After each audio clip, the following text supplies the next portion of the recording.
नमस्कार प्रेक्षकांनो, या मालिकेच्या आजच्या जबरदस्त भागामध्ये आपलं स्वागत आहे. आणि त्यामध्ये स्वानंदी आता गार्डनमध्ये जाऊन आता डॉक्टरांना फोन करून अपॉइंटमेंट घेते. आणि तेवढ्यात समर आता आजीला घेऊन तिथे येतो. आणि ते बघता क्षणी आता समर म्हणतो की आम्हाला बोलावलं होतं का स्वानंदी मॅडम, आणि हे सगळं काय आहे? तर स्वानंदी म्हणते की हेल्दी लाईफस्टाईलचा पहिला दिवस. समर म्हणतो कुणाचा? तर स्वतःकडे हात करत स्वानंदी म्हणते की आजी आणि माझा. तर समर म्हणतो असं आहे का? स्वानंदी म्हणते की मी आता तुमचं अजिबात ऐकणार नाही. काल तर तुम्ही म्हटले होते ना तुम्हाला हवं ते करा, तेव्हा आज मी आता हे करणार. इकडे तिकडे बघत आता समर म्हणतो नाही नाही, या सगळ्यांसाठी ना माझ्याकडे अजिबात वेळ नाही. तुम्हाला माहिती आहे ना सकाळी सकाळी मी किती घाईत असतो आणि मला किती कामं असतात ते. स्वानंदी आता आजीला खुणावते. स्वानंदी म्हणते की हे बघा, मेडिटेशन जर केल्यानंतर तुमचं डोकं एकदम शांत राहील. आणि स्वानंदी म्हणते की चला आता आपण सुरुवात करूयात. आजी म्हणते की पिंट्या ऐक बरं का, कालच तुझा बीपी शूट झाला होता आणि मुठभर गोळ्या तोंडात घालत बसतो. आजी म्हणते की आत्ताच पिंट्या तुझी अशी परिस्थिती आहे, ज्यावेळेस माझ्या वयाचा होशील त्यावेळेस तुझं काय होईल?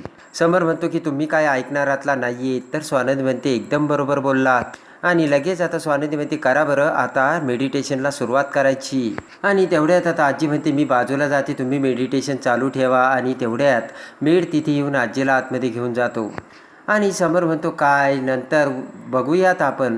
तर स्वानंदी म्हणते नंतर काय, कधीतरी करायचंच आहे ना, आज सुरुवात करूयात.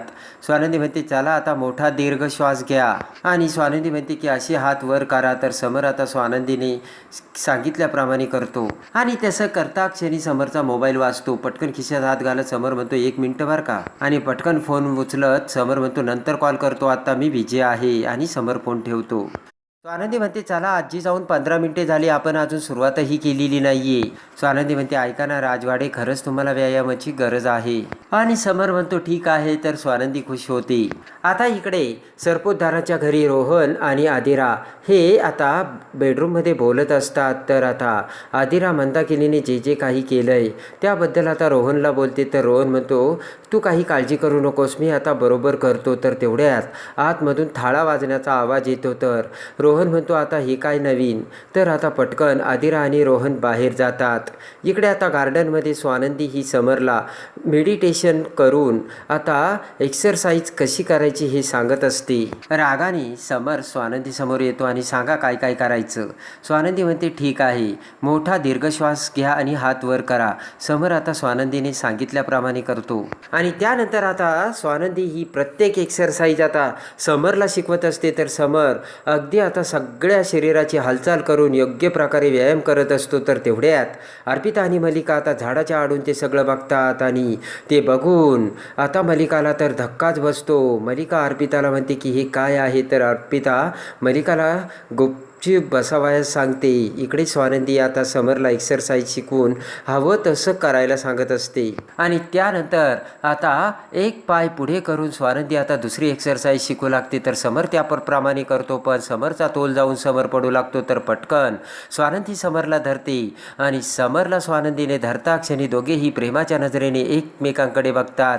स्वानंदीने समरला सावरलेलं असतं आणि ते सगळं नजारा बघून मलिका अर्पिताचा तर मोठा जळफळाट होतो. दोघींच्याही काळजाचा ठोका चुकतो. इकडे स्वानंदीने समरला धरलेले असते. आणि एक नाकपुडी दाबून आता दीर्घ श्वास घेत स्वानंदी समरला त्याप्रमाणे करायला लावते. आणि इकडे आता सरपोतदारांच्या घरी आता सगळे डब्बे त्यांची झाकणं वगैरे एका ठिकाणी आता मंदाकिनीने गोळा केलेले असतात. आणि 2 चमचे घेऊन ते डबे आता मंदाकिनी मोठ्याने वाजवत असते. ते बघून पटकन आता आदिरा आणि रोहन दोघेही तिथे येतात. तर पाठीमागून स्वानंदीचे बाबा आणि सुस्मिता तिथे येतात. ते बघून रोहन म्हणतो काय चाललंय आई हे. आणि तेवढ्यात आता मंदाकिनी ऐकायला तयार नसते. रोहन मंदाकिनीच्या हातातले चमचे घेत म्हणतो काय झालं मला सांगशील का आता? उठून उभा राहत मंदाकिनी म्हणते की एवढे सगळे मोकळे डबे तुम्ही बघताय ना, किराणा घरातला सगळा संपलाय, सगळे डबे रिकामे झाले, तरी माझ्याकडे किराणा आणायला एक पैसाही नाही. आणि मंदाकिनी आता रोहनला म्हणते की इकडे तिकडे बघून डोक्याला हात लावू नकोस, पगार कधी देणार आहे सांग. तर रोहन मंदाकिनीकडे बघतो. मंदाकिनी म्हणते की घर तू चालवतो ना, मग या वेळेला का नाही पैसे दिले? मंदाकिनी आता रोहनकडे बघते आणि म्हणते उधळले का कुणाकडे तरी पैसे? आणि रोहन म्हणतो, आई तू काय बोलतेस? तर मंदाकिनी म्हणते, कडकडाट होईपर्यंत थांबायचं आहे का?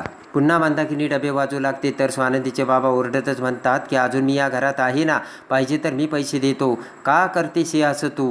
मंदाकिनी म्हणते, तुम्ही देणार आहात का? आणि इकडे आता व्यायाम होता क्षणी समर त्याचे आवरून आता सोफ्यावर बसतो आणि कमरेला हात लावत म्हणतो की तुम्ही ना आज व्यायाम करून मला चांगलंच त्रास दिला आहे. तर स्वानंदी म्हणते, त्रास नाही, आता एका दिवसाने काहीच नाही होत. तर समर म्हणतो, म्हणजे हे दररोज करायचं? तर स्वानंदी म्हणते, हो.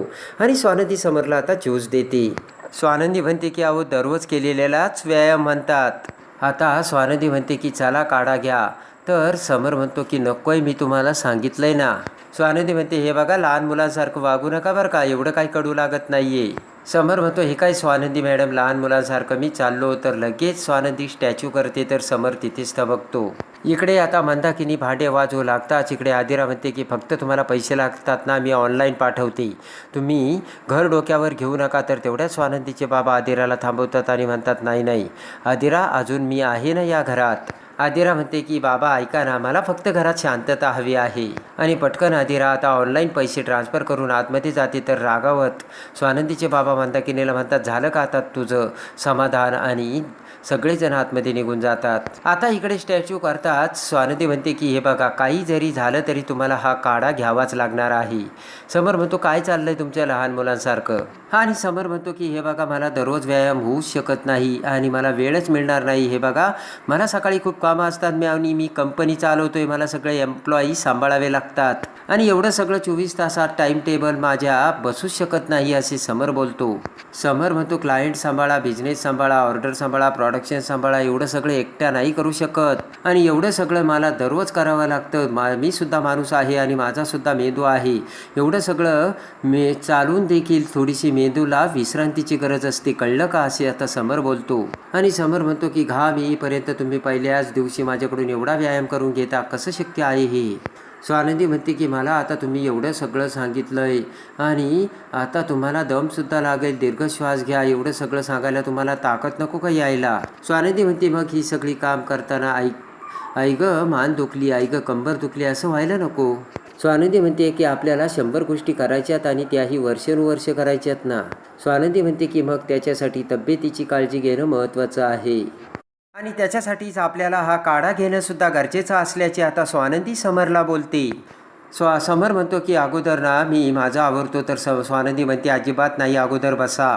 समर म्हणतो की घेईल ना मी, हळूहळू मला सवय होईल. तर स्वानंदी म्हणते, हळूहळू असं काहीच नसतं. स्वानंदी म्हणते, असं रागाने माझ्याकडे बघू नका, हो तुम्ही वेळ काढा. तर समर म्हणतो, स्वानंदी मॅडम मला वेळ काढता येणार नाही.